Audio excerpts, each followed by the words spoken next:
Let's see if he has what it takes.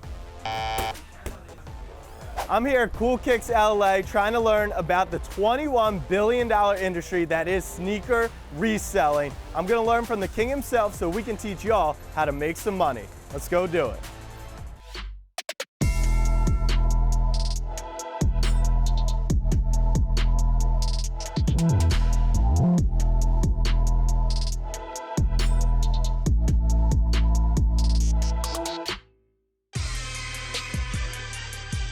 I'm in the mecca of the buy, sell, trade world at Cool Kicks. I'm gonna learn from the king himself how to make some bread. To guide us through this crazy world, we're bringing in Adeel, the owner of Cool Kicks. We're right now in LA at his HQ, where you can see a bunch of really cool shoes around us. So what do you have on your feet today? So I have Travis Scott Jordan 1 lows. They're kind of beat up. I always tell people, wear your shoes. There's a lot of people that might watch this video, they'll have a bunch of shoes in their closet, but they don't wear it. Life is short. What's the point of having $1,000 pairs of shoes in your closet that you're not gonna potentially wear? So you get your start by just going to flea markets, you travel all the way across the country. Tell me about your whole story. Yeah, so I grew up not so much in a fortunate home.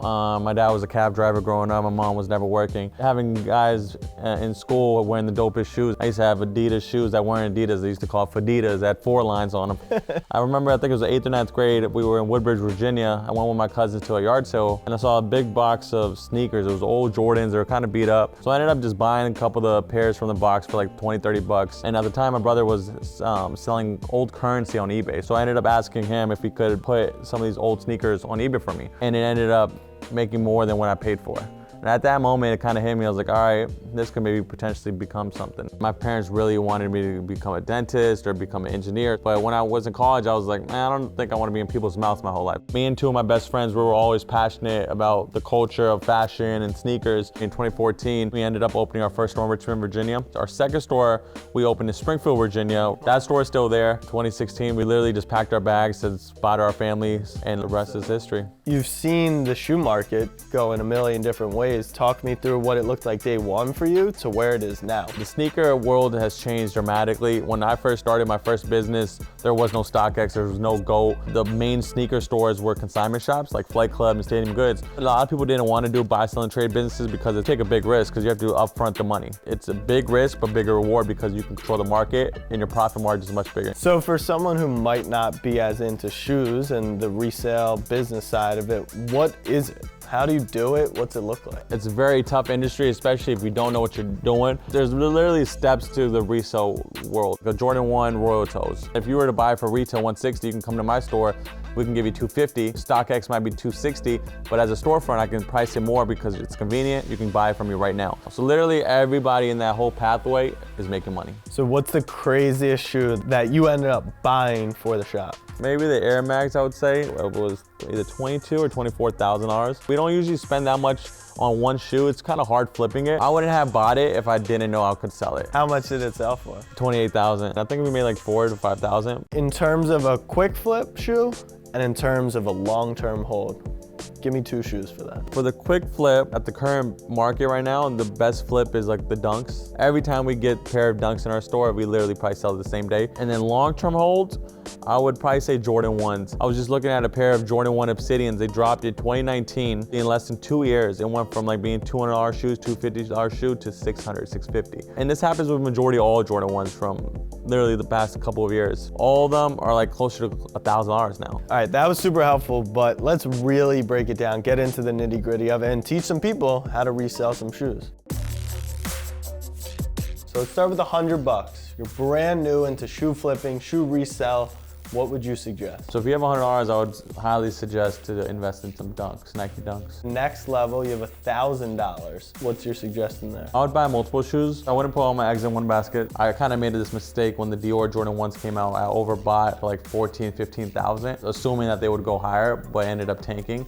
So sometimes buying one expensive shoe might drop because of a restock. With the 1,000, which ones would you pick? Jordan 1s probably, or buying a bunch of Dunks because the popularity for Dunks and Nike SBs right now are skyrocketing. You can never go wrong with an Off-White collab, Travis Scott collab. Every collab shoe with Jordan or Nike tend to skyrocket. How do you think about it at a 10K level? Same thing, 10K, I made that mistake before. And selling a 10K one item is kind of hard to sell. You gotta have the right clientele. But then imagine breaking that down 10,000 pairs at an average of $300 a pair, you're getting roughly 30 pairs. So I know that 30 pairs will probably more likely go up in value in due time in comparison to just one shoe. And with that 10K, are you buying short-term flips, long-term, split it up? I would split it up. 50% I would probably just hold onto the product because I know they'll probably double in a year. The other 50% of the 5K worth of product of the $10,000, I would just keep rotating and flipping it, turn that 5,000 to like 6,000, and 6 turns to 7. And in due time, that'll catch up to becoming like 10,000. How much did each of these shoes cost? Depends on the size. That's the tricky thing about shoes nowadays. A size 4 in these might go for like 700 and a size 10 might go for 1,000. So the Jordan 4 Guavas, this is a collab with Union. This one goes for roughly close to $1,000. This is the Jordan 1 Core Purples, it's 2.0s. This goes for around 300. And then those are the Yeezy V2, I don't know. Yeezy makes so many damn shoes, I'll be forgetting the names. But I think this is the carbons. Which ones are you holding? Which ones are you flipping? Yeah, so I would definitely hold this one because most likely this shoe is never gonna restock again. It's a collab with Union. So typically collab sneakers don't really restock. I would hold on to this for at least a year or two because this shoe is gonna keep skyrocketing. Jordan and Yeezys do restocks all the time. They probably have millions of pairs just sitting there just waiting to get restocked. So as soon as they restock, that price is gonna drastically drop. So it'll probably go from 300 to like 240. Give me your 3 main tips for buying and selling. If you wanna rotate and flip a lot of shoes, buy used shoes. Used shoes sell better than new. Like this shoe, if it's 300 brand new, worn once might go for 220. So now think about it as a consumer standpoint, would you rather spend 300 for a brand new pair or 220 for a used pair that was worn once? Because you're gonna end up wearing it anyways. New shoes, people are gonna always want market value because they know what it goes for. But used shoes, you can always bargain and negotiate. Your profit margin is much higher. And then for selling, give me a tip. I wouldn't recommend selling it on StockX and Go because all the buyer fees and stuff. Either go to a local shop, they might maybe pay market because they know they can sell it, or just go to like a sneaker con, or there's tons of conventions all across the world. If this shoe goes for 300 online, sometimes I'll pay 320 because I know I can sell it for 4 because the demand is there. So sometimes I pay more than StockX because I just need the product.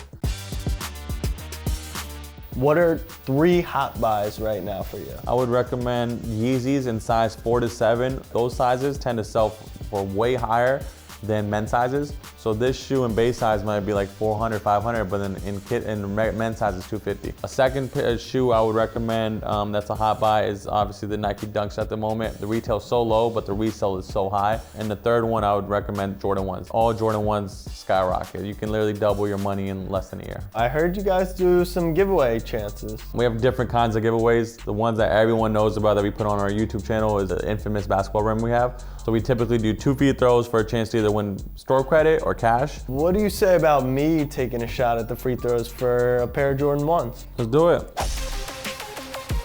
You get 2 shots. You make one of them, you get a pair of Jordan 1s on the house. On the house. All right, I'm ready. So let's see if he has what it takes. Woo. All right. That was close, that was close.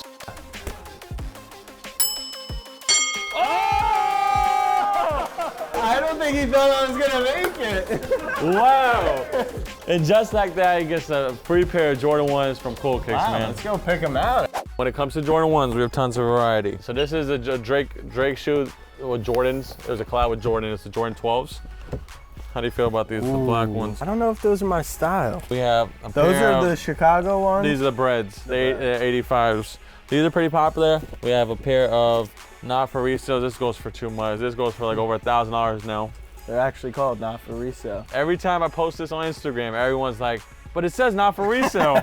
Then we gotta block all the comments. The smoke gray Jordan 1. Ooh, those are cool. These are very popular. All right, let's rock it. Thanks for watching Making Bread with Jack Settleman. Appreciate you for showing me around. Appreciate you guys pulling up. I think we spent enough time together, man. It's time to get back to business. It was good seeing you guys, but let's head out. Let's go.